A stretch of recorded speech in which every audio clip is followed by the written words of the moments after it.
Episcopal High School welcomes newly admitted 8th graders and their families. And arts programs take educational trips across the country and state. KEHS News starts now.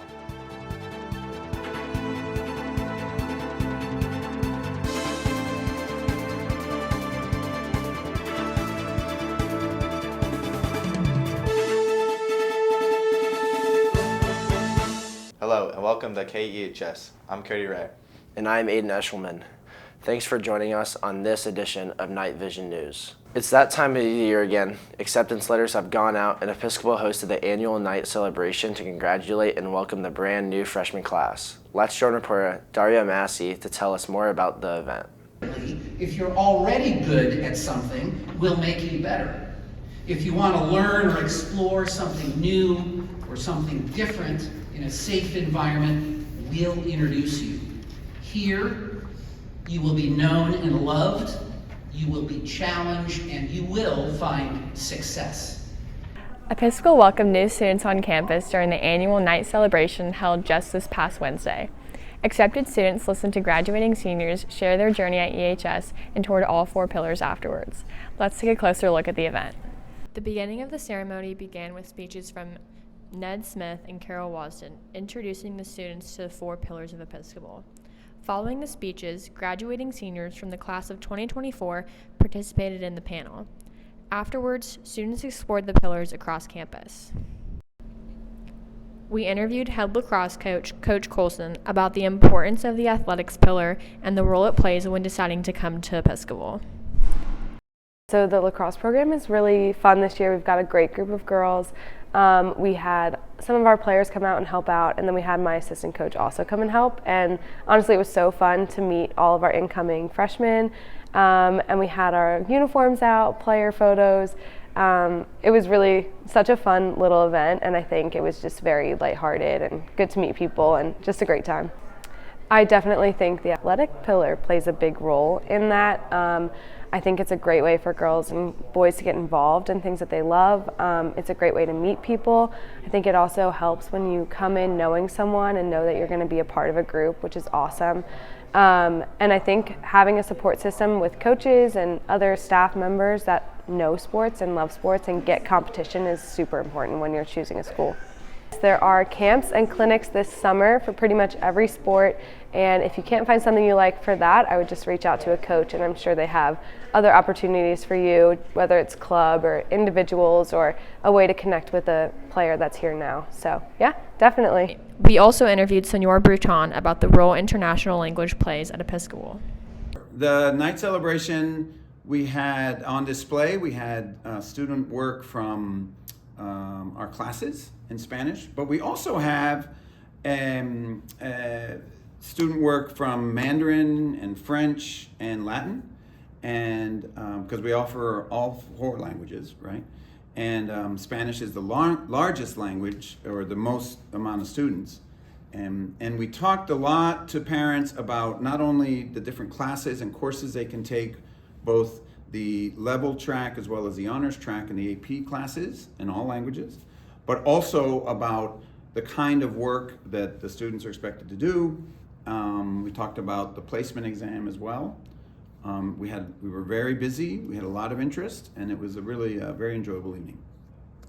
We offer languages in a lot of middle schools. They have discontinued. We offer Latin, we offer Mandarin, and we offer French. We have a lot of different levels of Spanish as well, and we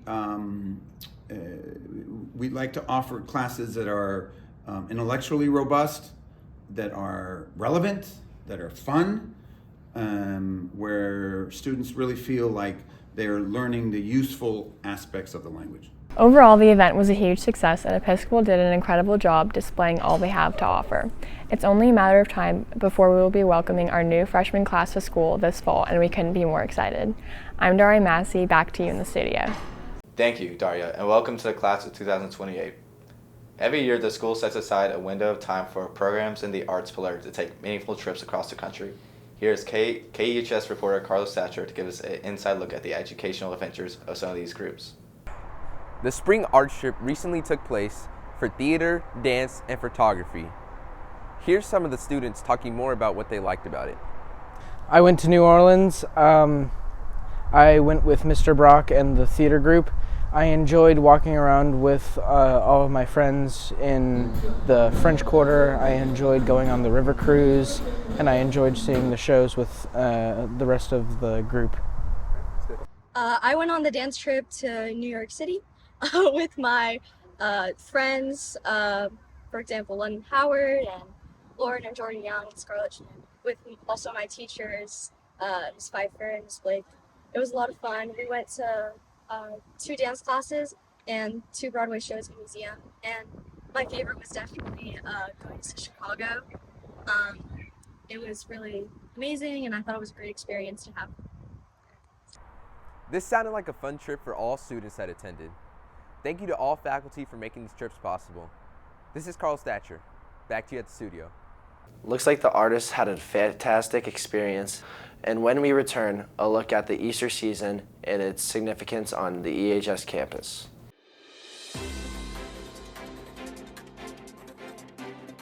Why are people watching KEHS News? Because it's the right thing at the right time. Missed out on what's happening on campus? Find out the latest on Episcopal's only news program. You'll get more video coverage, more in-depth reports, more pillar news, and always to the point. The right news at the right time. You're watching KEHS News.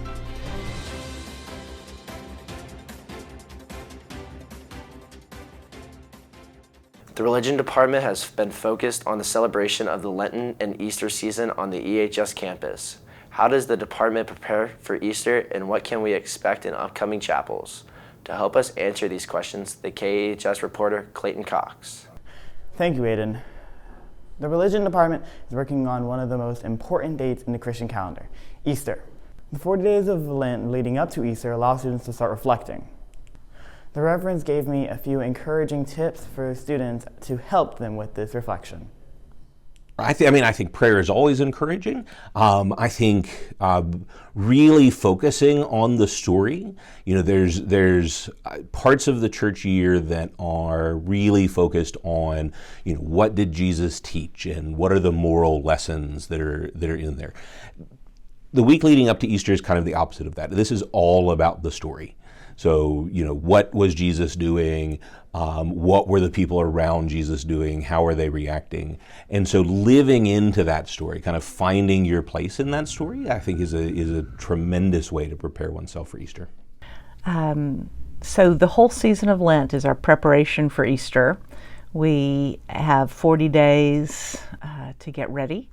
We start looking inward and trying to help our community look inward to see what we need to clean up, kind of like spring cleaning. What do we need to clean up in ourselves to get ready for the great celebration of Easter? The reverends also gave me a few takeaways for the upcoming Easter celebrations. A sense of joy and a sense of being very loved, that God would offer his only son to be sacrificed for us, and that son then, death isn't the end, that new life comes beyond death, the resurrection. And that's so much that we can celebrate, to know that we are, each of us, deeply loved by God. I think each year the message of Easter, and particularly the way we celebrate it here at church or at school, where we do all of the things leading up to Easter and then we have a 4-day vacation, is a lesson that we've been teaching since the Old Testament class in the 9th grade, which is the worst thing is never the last thing. So we're gonna watch Jesus's ministry kind of fall apart this week. We're gonna see really horrible things. He'll be betrayed and beaten and killed. And we always need to remind ourselves that Easter is just around the corner. And I think that applies in our regular lives too, that while we may not have the horrible things happen to us that have happened to Jesus, it really is God's continual promise that the worst thing that's happening to us is never the last thing, that there's always hope just over the horizon. Now, only one question remains. Will there be an Easter bunny? Back to you at the studio. Thank you, Clayton, for that information.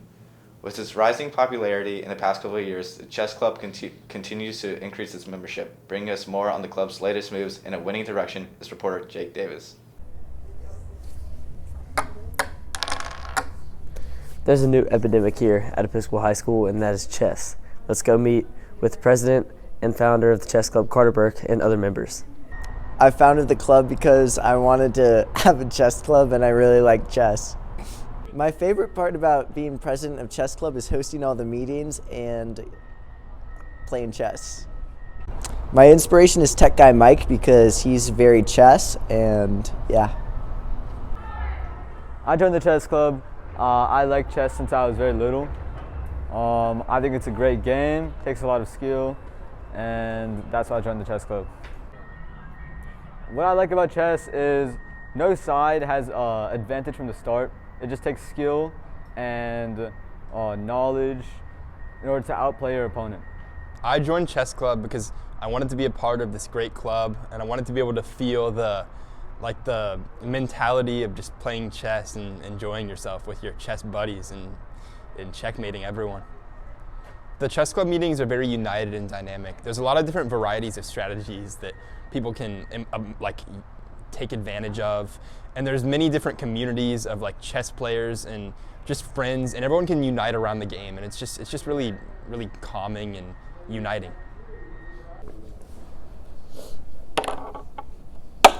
Checkmate, folks. And that's it on this week's KEHS Knights News. Jake Davis, signing out. If you're interested in joining a club next year, look for information regarding the annual Fall Club Fair when we return to campus.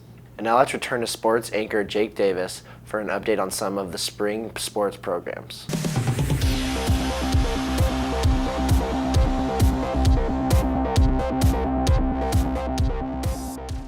Welcome, Knights fans. The New Look tennis program finds itself with a new head coach and an influx of young talent. For a look on how the teams are preparing for upcoming tournaments in SVC is reporter Harris Williams. I'm Harris with KEHS News, and this week we're recapping the men and women's tennis.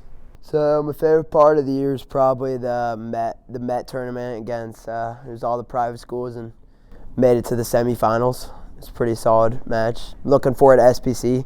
Got some unfinished business with some Audi kids that were chirping last weekend. They did not want to smoke, so I'm looking forward to that rematch. And I've always kind of seen myself as a little Djokovic. My favorite part of the season was the Audi match. My favorite part of the season is watching Daniel Fanning beef with French middle schoolers at Audi. A tennis player I look up to is Caroline Wozniacki. A tennis player I look up to is William Fitz. My favorite part of the season was getting second place at a tournament this Friday at Houston Christian. I'm looking forward to going to SBC, and I base my game off of Serena and Venus Williams. I'm Harris Williams with KHS News. Back to you. Thanks, Harris. Fierce competition is the name of the game as fans are witnessing the unstoppable force of Episcopal's softball team. From powerful swings to lightning-fast pitches, we're here to dominate the game. Grab your gear, cheer loud, and let's show the SVC what our team is made of as we get a rundown on a program that has hit it out of the park over the last few years from our reporter, Colton House. I'm Colton House, here reporting on the latest softball story. I'm a junior on the softball team. I play first base, and our last tournament was in Florida. We went undefeated in 6 games, and we currently have our first SBC game next week versus Houston Christian. Super excited, and our season so far has been really good, and we're just going to keep fighting to win our 7th SBC championship in a row.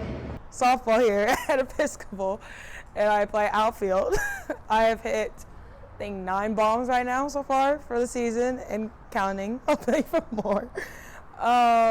I've been playing, I also committed to University of New Mexico, and I'm very excited for that. I've been playing softball for about I think 7+ years. I don't know the exact number, but yeah, it's been fun. The season's been going well. I'm excited for SBC. Again, I'm Colton House, back to you in the studio. A dominant program for sure.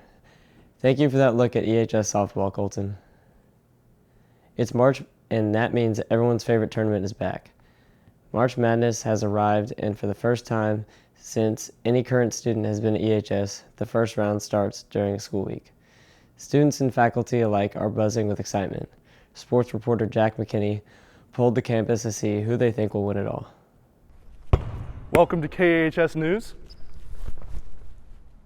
We asked as many students and teachers who they thought is going to win March Madness. I think UConn's going to win.